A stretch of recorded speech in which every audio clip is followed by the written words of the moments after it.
Break के बाद फिर से आपका स्वागत है। तो अब बात करेंगे प्रशासनिक महकमे की। जब ऐसा मामला सामने आता है, जब प्रशासन को आईना दिखाया जाता है, सरकार को जब आईना दिखाने की मीडिया कोशिश करता है, तो कैसे उसके दावे होते हैं, कैसे बेशर्मी के साथ हर उस बात को काट दिया जाता है जो कि बेहद जरूरी। हम जो चीजें होती है सामने, हम कोशिश करते हैं कि वो ठीक करें, लेकिन ठीक करने के बजाय जो है वो बस अपनी सफाई देने में लगते हैं। ऐसे एक अधिकारी हैं जिला कल्याण पदाधिकारी रविंद्र गागराई, जिनसे बात की हमारे सहयोगी राजेश ने। क्या कुछ कहा है उन्होंने, आइए सुनाते हैं आपको। हमारे साथ खूंटी जिला के कल्याण पदाधिकारी श्री रविंद्र गागराई साहब है। इनसे जानने की कोशिश करेंगे कि जो स्थिति हमने आपको आवासीय विद्यालय बिरसा आवासीय विद्यालय उलीहातू की दिखाई, उसके संबंध में क्या कहना है। उलीहातू विद्यालय का मरम्मती के लिए राशि की मांग की गई, राशि प्राप्त भी हो गई है, जिसका कारण एजेंसी का भी नियुक्ति हो गई है, जिसमें स्पेशल डिवीजन को काम करना है। राशि भी उनको अभी 5 लाख रुपया हस्तांतरण हो गया है, जिसमें ये काम स्टार्ट नहीं किए हैं। जहाँ तक विद्यालय भवन की मरम्मती की बात है और यहाँ तक पानी की बात है, वो सामने आपने देखा होगा एक चापाकल जो फेल हो गया है।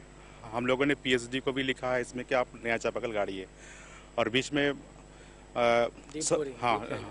फेल है, तो पीएचडी को हम लोगों ने लिखा है।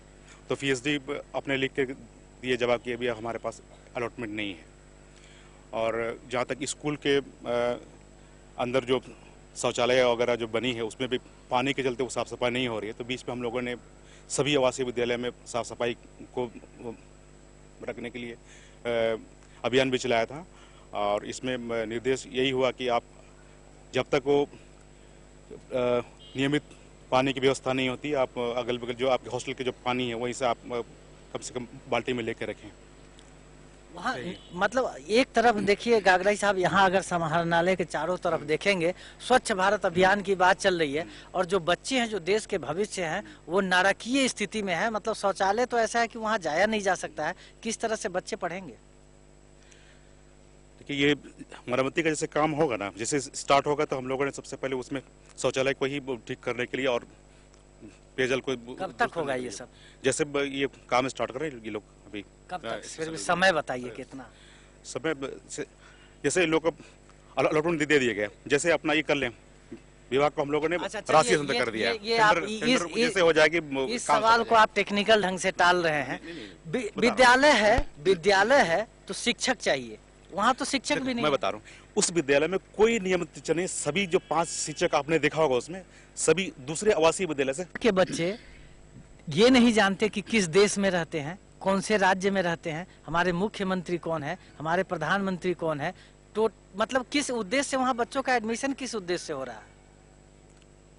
ये तो शिक्षक क्या पढ़ा रहे हैं उनका तो आपकी क्या जिम्मेदारी है? आप क्या जिम्मेदारी अब लेते हैं? तो हमारा कि वो शिक्षक नियमित रहे स्कूल में पठन पाठन चले। आप विजिट करने जाते हैं? हाँ, मैं गया हूँ। आपका 3 फरवरी को मैं गया हूँ। आप देखे होंगे रजिस्टर मेरा सीन किया होगा। आप संतुष्ट हैं वहाँ की स्थिति? नहीं, संतुष्ट मैं नहीं हूँ, उसमें सुधार मैं चाहता हूँ। इसलिए हमने राशि जो आवंटन मिला है उसमें स्पेशल डिवीजन को हमने हस्तांतरण अभी मेरे आने के बाद हमने किया, बुक ट्रांसफर कराया। जी, तो आप थे गागराई साहब जिन्होंने कहा कि स्कूल के व्यवस्था से वो भी संतुष्ट नहीं है और टेक्निकल जवाब है इनके पास। देखना ये है कि ये जो कह रहे हैं आने वाले कितने दिनों में उस विद्यालय की स्थिति सुधर पाती है और बच्चों का भविष्य के साथ खिलवाड़ होना बंद होता है। सहयोगी चंदन वर्मा के साथ राजेश कृष्ण, नक्षत्र न्यूज के लिए खूंटी से। दयामणि जी, तस्वीरें भी हमने साफ देखी और जो पदाधिकारी हैं जिनके ऊपर जिम्मेवारी है उन्होंने भी क्या कुछ कहा ये भी हमने सुना।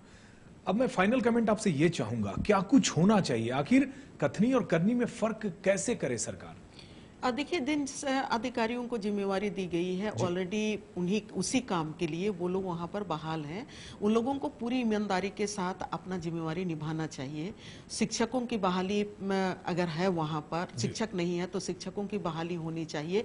वो किस तरह से काम कर रहे हैं, अपनी जिम्मेवारी उठा रहे हैं नहीं उठा रहे हैं, उनका भी उन लोगों को समय समय पर मॉनिटरिंग करना चाहिए। वहाँ पर स्वास्थ्य कर्मचारी नहीं है, उनकी बहाली होनी चाहिए। वहाँ पर बिजली नहीं है, बिजली का व्यवस्था पता होना चाहिए। अगर एक बोरिंग फेल हो गया है तो उनको मैंने कई 2-3 बोरिंग करके मैंने वहां से पानी किसी भी उपाय से वहां पर स्कूल में पहुंचाना चाहिए। और वहां पर मैंने बच्चों को के लिए अगर भोजन का सही व्यवस्था नहीं है उसका व्यवस्था करना चाहिए। जितनी भी मैंने तकनीकी चीजें हैं, व्यवस्था है, उन बुनियादी व्यवस्थाओं को उनको पूरा करना चाहिए, अपने अंडर मैंने निरीक्षण में रखना चाहिए। ये सरकारी अधिकारियों की जिम्मेवारी है, राज्य सरकार की भी जिम्मेवारी है। अगर ये हो जाता है तो स्कूल का व्यवस्था अपने आप ठीक हो जाएगा।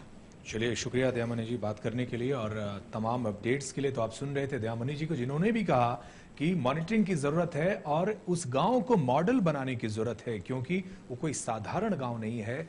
जननायक की बात करें, महानायक की बात करें और स्वाधीनता संग्राम के पहले फ्रीडम फाइटर की बात करें, जिसने चिंगारी यहां पर, जिसके कारण यहां से फूटी थी और पूरा देश जो है 1857 की क्रांति की तरह जो है एकजुट होकर अंग्रेजों के खिलाफ उठ खड़ा हुआ था।